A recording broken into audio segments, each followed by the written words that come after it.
Hello, everyone, and welcome back to another episode of Raising the Curtain, a Bloomington Normal Theater podcast with Ashleigh Lynn.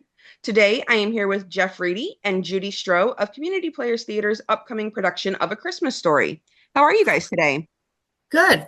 So I'm happy to have you both here. Why don't we kind of just start with a few introductions? Judy, you're first on my screen, so why don't we start with you? If you just tell me a little bit about yourself, your role with the show, and how you got involved with Community Players. Okay, my name is Judy Stroh. I've been involved with Community Players for over 20 years and have worked on over 100 productions. I got involved when my younger son started performing at Community Players and just kind of evolved. I got involved in this particular production as the assistant director when the director asked me, and he's somebody I've admired and worked with before, and so I jumped at the chance.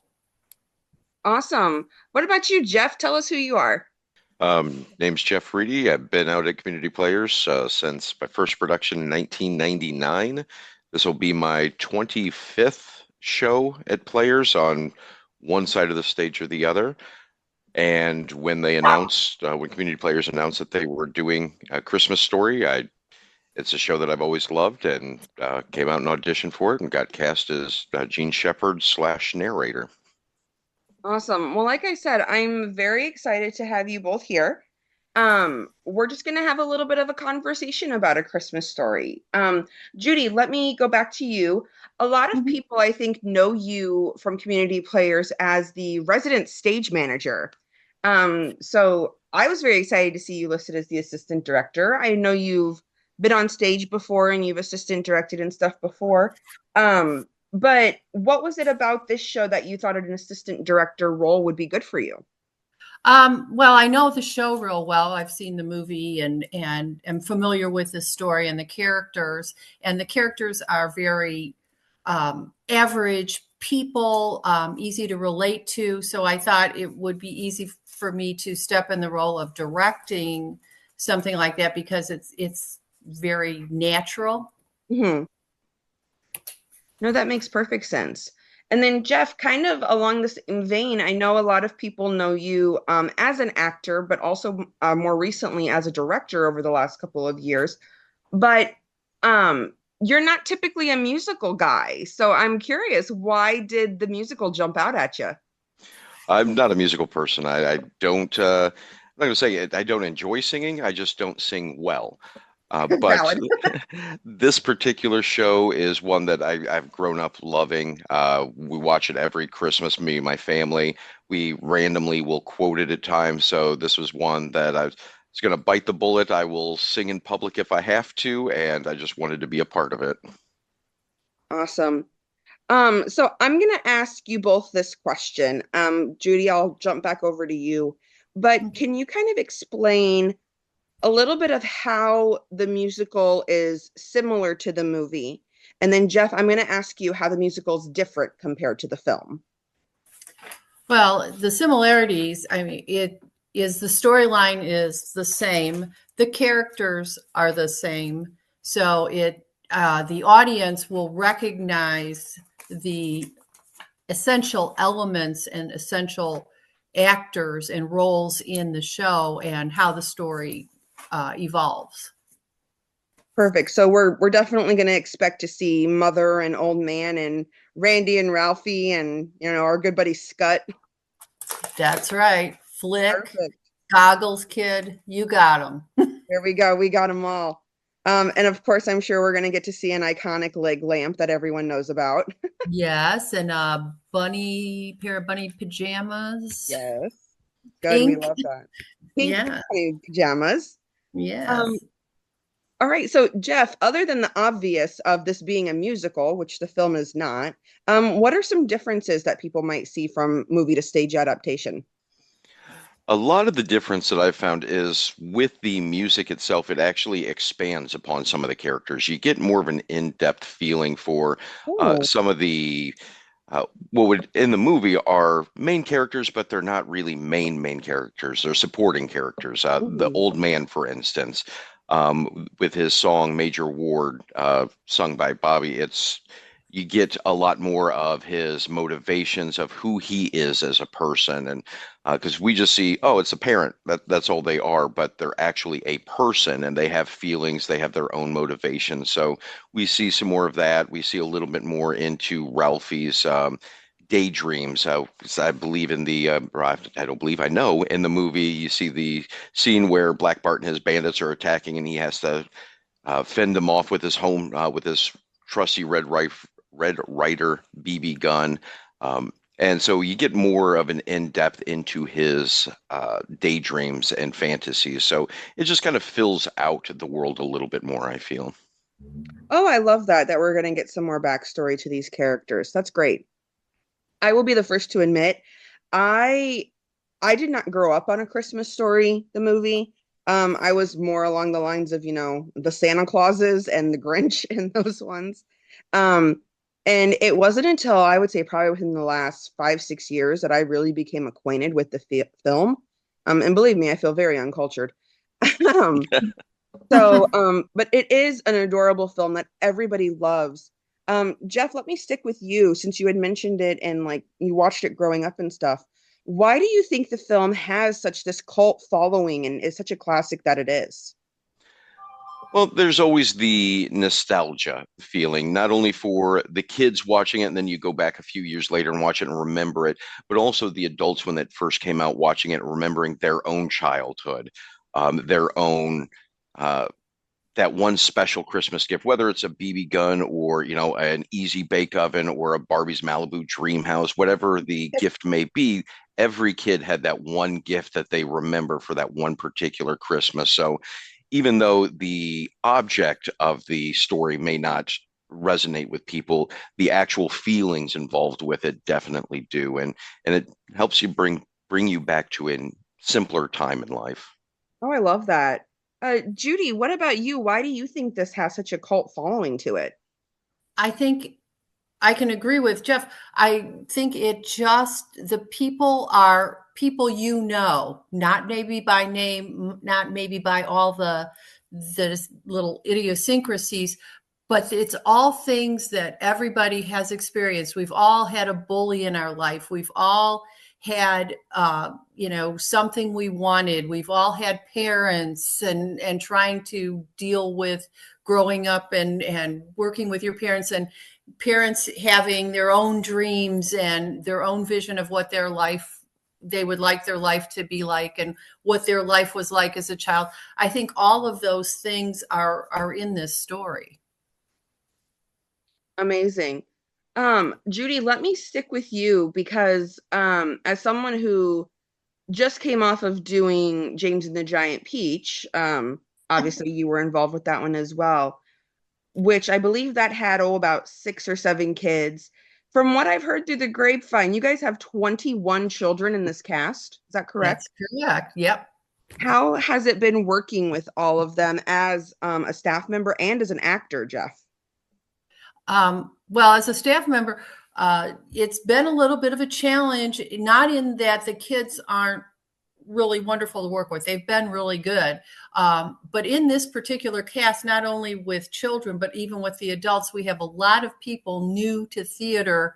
And especially when you're talking kids, some who have never done any theater. So just learning the ropes of how to maneuver all the things and understand all the concepts and the costume changes and how do you underdress, and all of that has been a learning experience, not only for them but for me too.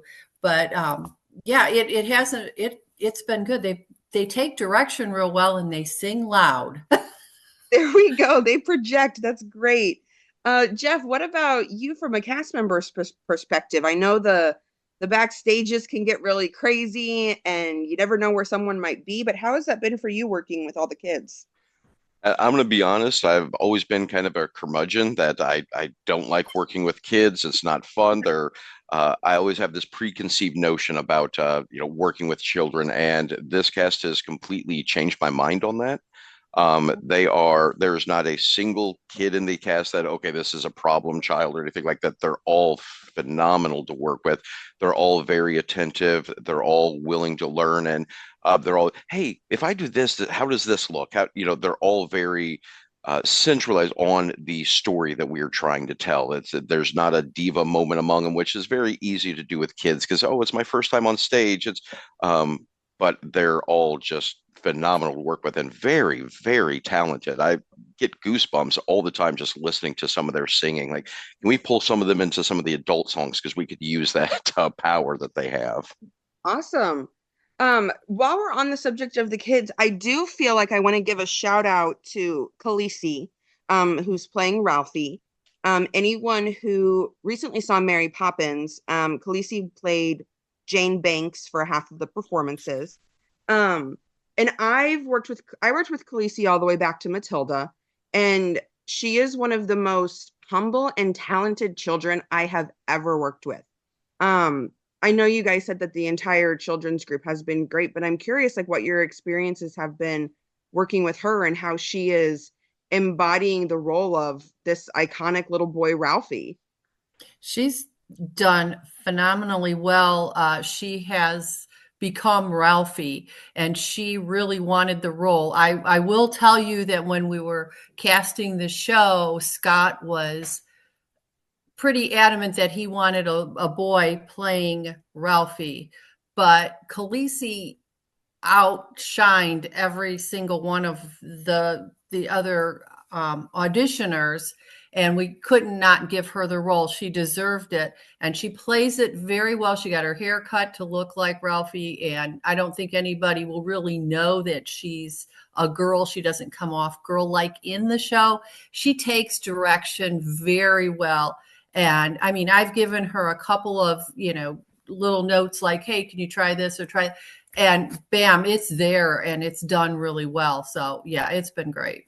And I'm actually going to piggyback off that. And I'm kind of glad you mentioned humble, because that was actually an exact word I used because I'd spoken to her dad, or father, several days ago. But when she was cast, there's, especially with the younger people, you would expect kind of a diva moment. Oh, I'm the star of the show. That never came across. She's always been very humble with the role. She's always willing to help other people, always willing to jump in and, well, hey, I can help move this, do things backstage, even though she needs to be on stage and like have a page. Right. Like, no, leave that for somebody else to handle. But she's been absolutely phenomenal to work with. She's what if she doesn't go far in this industry, I don't know anything about theater anymore. No, I completely agree with that. I remember working with her during Matilda, which would have been, oh my God, was that 21 or 22? I think that was I 22. think 22, Yeah, summer because I of was on that one. 22. And she and Violet, there were two Matildas, were just amazing to work with. They worked their butts off, and I'm so happy that she is coming back to Players and she is just growing her voice and growing her acting talents. I completely agree with you, Jeff. If she continues to do this, she's going to be one heck of a little star. Yeah. Absolutely. So we all adore her. So to anyone listening, I'm sure everything is brilliant, but I mean, come see the show for Khaleesi. I'm sure she'll knock it out of the park as Ralphie. Um, and one thing I want to add on, Judy, that I think it's really important that you mentioned is the role went to the best person who deserved it. Um, Me as the play reading chair, I'm the one who's looking at all the contracts and everything. And a lot of people may not know that certain shows don't allow you to gender bend. They don't allow you to have that sort of creative freedom with it. Um, and the nice thing with the Christmas story was all it said was that Ralphie had to present as a boy. And I Right. know some people may not like that we gave a traditionally male role to a female artist, but if she was the best deserving of the part and the opportunity provided itself, I think it's great that she was rewarded for all of the hard work and effort that she put into it. If I That can was chime in exactly. here. Oops, sorry, Judy. No, it's I- okay, Jeff. if Sandy Duncan can play one of the best Peter Pans in the world, Khaleesi can play one of the best Ralphies. That's all I'm going to say Absolutely. to that. Yeah. But that was our feeling, is that if she's the best, then we have to give her the role. No, absolutely. So while we're kind of still on the subject of the children's cast, just from my understanding, you guys had two music directors, one to kind of focus on more the adult vocals and one to focus on the children's vocals. Is that correct? Jeff, can you answer that? Because I don't, well, to be honest, they kind of worked in tandem. So I Yeah, don't Okay. they know that more they tag kind of, teamed it. At one time, they would split up where Tyler would work with the kids, where Megan would take the adults downstairs, and there were other times where they would switch out. So I Oh, think okay. we got kind of more of a well-rounded approach. We got two inputs as opposed to just one. Oh, yeah, okay. I Perfect. never saw it as one and the other. Okay, good. I'm glad I asked that then. I had just assumed that that's what one was for the kids, one was for the adults. But I mean, with music too, it's always great to have that second set of ears. And when you're Right. hearing the same thing over and over again, bringing in a new set of ears to be like, hey, we need to fine tune this moment. Maybe the other person wouldn't catch, you know? Well, and there's also quite a few numbers where the children and adults are together, at least for part of the song. Hmm. So it makes sense to work together. Absolutely. I did also want to ask, so we had said you have 21 kids in the show. How big is the cast in total? 30.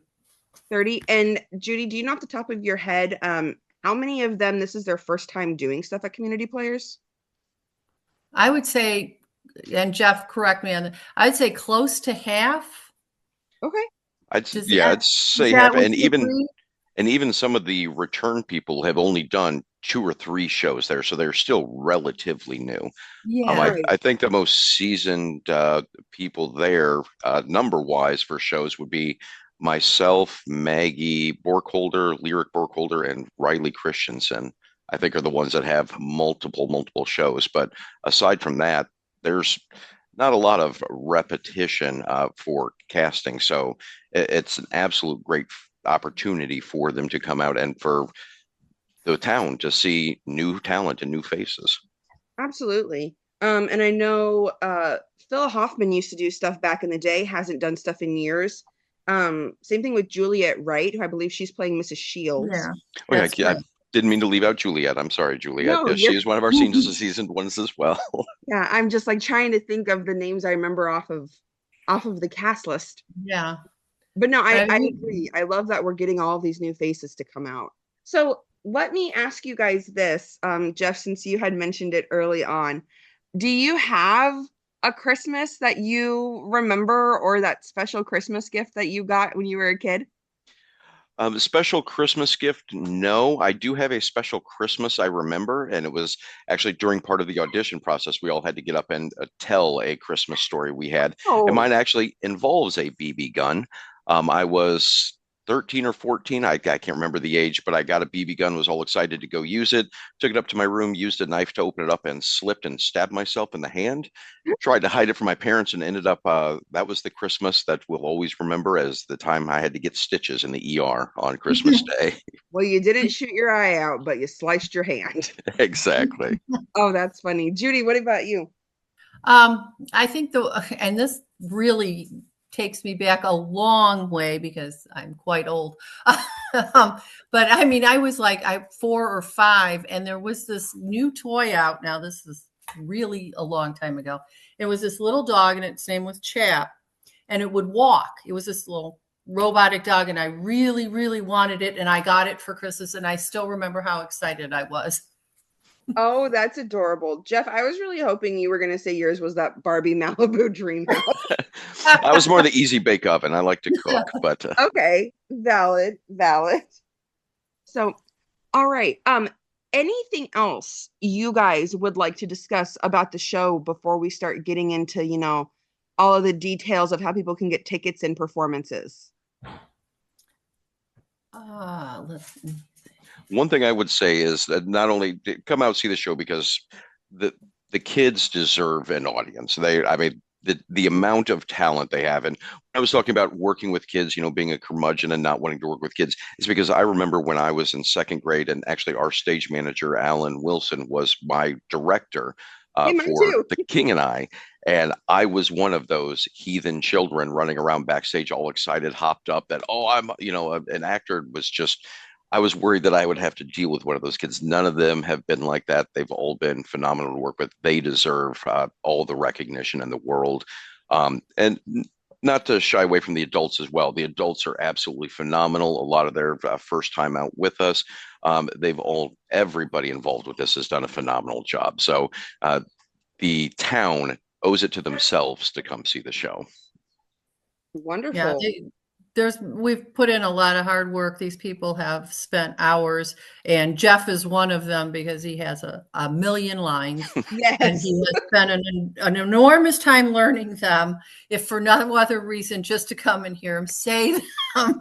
But no, it's a great show. The talent is there, like Jeff said, and I think they'll walk away ready for the Christmas season. We love that. I do just want to give a shout out to a couple other staff members that I know. Jeff, like you said, Alan Wilson, Megan McDillan, and Tyler Haar as the music directors. Um, Dan Virtue on lights, I believe. Yes. Perfect. Eli Mundy sound design and Jeff Burke, first time on the soundboard. He's learning. And he's very musically inclined, so I'm sure he'll do a great job running sound. And then our always lovely choreographer, Alex Lovell. I'm sure she has done amazing work with the show. Oh, And then, definitely. I can't speak to that because I'm not into the dance numbers, but from what I've seen from Off the Wings, yeah, I mean, getting 20 plus kids to dance the same dance and in sync is nothing short of hurting cats. So I think she is owed a Nobel Prize, if nothing else, for that. And also, most of the kids are not dancers. We didn't have one tap dancer, and they tap dance in this song, in this show, in one of the numbers, and they do a fine job. well, there we go. And tap is hard. Yeah, Like, she's got tap them is doing some basic tap moves, and it hard. they look good. Good. If you know basic tap, you can survive in musical theater. I'm convinced. So there you go. That's a nice thing too with community players is our staffs tend to like, I don't want to use the word push because it doesn't sound right, but we really strive to push our actors to the point that when you leave the show, you've learned something, whether that's basic tap, whether that's knowing more about how to read music, learning how to memorize lines. There's always this little bit of an educational element that I think people walk away with from CPT that they can use in next auditions or next shows that they do. And that's what's That's really fun about it. That's definitely one thing that's great about community players theater. I know when we were doing set build, there were some of the kids there, they'd never held a drill before. So I pulled Right. them over, here's how you properly hold it. Here's how you line it up with the screw. When you hear that noise, it means you're not at the right angle, pull it back. Just some basic stuff like that to help them. Hey, maybe you don't want to be on stage in your life, but you want to do set building. There are talents and skills you can take with you to other shows. Absolutely. And that's also a safety thing too, like knowing how they operate so they can be safe around that equipment. So yeah, I think it's great. And then I'm glad you mentioned set Jeff, also Carrie Ann Dixon, set designer, making her trek down from Iowa to bring us into Ralphie and his family's home. And a And shout out. Oh, sorry, didn't mean to cut you off. Shout out to Phil Hoffman as well. When Carrie Ann hasn't been available, he's jumped in and done a lot of the building himself. So amazing. wanted to give him a shout out. Yeah, absolutely. No, I'm glad you mentioned him. It's Phil's playing Santa Claus, is that correct? Yes, Yes. two Awesome. So Santas, two Santas, two different Santas. all of the Santas. A little split personality Oh, going on. yeah, the good, the bad, and the ugly, kind of Santa thing. Incredible. Well, thank you all so much for your insight. Let's get into the fun details. So, Jeff, can you tell us when Christmas Story opens and when it runs for? Yeah, we open up our Pay What You Can performance is going to be Halloween, October 31st. So if nothing else, that's another reason to come out and see it because these kids are giving up their Halloween for this That show. is true. And then so we would run the actual paid performances would be November 1st, the weekend of November 1st through the 3rd, the weekend of November 8th through the 10th, and then the 15th through the 17th. So the first 3 weekends in November. Perfect. And as Jeff did mention, Community Players has their Pay What You Can preview night that they always do on the Thursday before. That is so they are able to provide theater to anyone who is able and willing to come. If you're not able to afford a standard ticket, if you work on the weekends, and you just want to be able to come see theater, They do a really good job of making sure it is accessible to you. Um, and I believe show times are standard as follows. The Friday and Saturday shows at 7:30, Sunday at 2:30. Doors open a half an hour before performances start. Correct. Perfect. Judy, do you know about the runtime of the show? I was just going to say the show runs 2 hours and then there's a 15-minute intermission. So we're talking a little less than 2.5 hours. Perfect. Get your tickets now. I'm sure with the holiday season approaching, it's going to be going quickly. Tickets can be purchased at communityplayers.org. And while you're on their website, make sure you check out their renovation site. Community Players is going to be going through a massive renovation of their auditorium starting around this time next year. If you're interested in sponsoring a seat, making a donation, buying merchandise, I know that they would love all of the help to ensure that they can stay around for another 102 seasons and continue giving the community the local live theater that it deserves. So thank you both so much. I greatly appreciate you taking the time out of your Saturday to come and talk with me to help promote A Christmas Story, the musical. But yeah, any final words before we sign off? I just wanted to add to the staff Opal Virtue with Yes. her costumes. I knew I was missing someone. Yeah, and she's put in a lot of work on the costumes. Yes, and this is a costume heavy show, especially It 1940s is. It is. and children. So, Yes. all right. Anything else from you, Jeff? No, I just wanted to say, thanks for having us, and thank you, the listeners, for listening. Perfect. It's my pleasure. Well, we will see you guys this coming week for A Christmas Story. I hope you guys have a great rest of your day. Thanks. You You too. too. Thank you.